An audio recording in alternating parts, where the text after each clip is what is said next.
How to set up custom instructions on ChatGPT.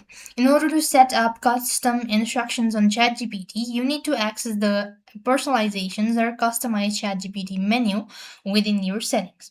So first thing first, open your ChatGPT onto your device, open up browser, type in chatgpt.com and log in.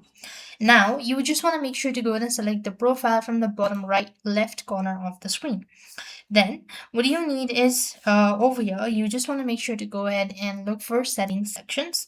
When you go to the settings sections, you then need to go ahead and select Customize ChatGPT. Or you could also go to Personalize if you cannot find Customize button.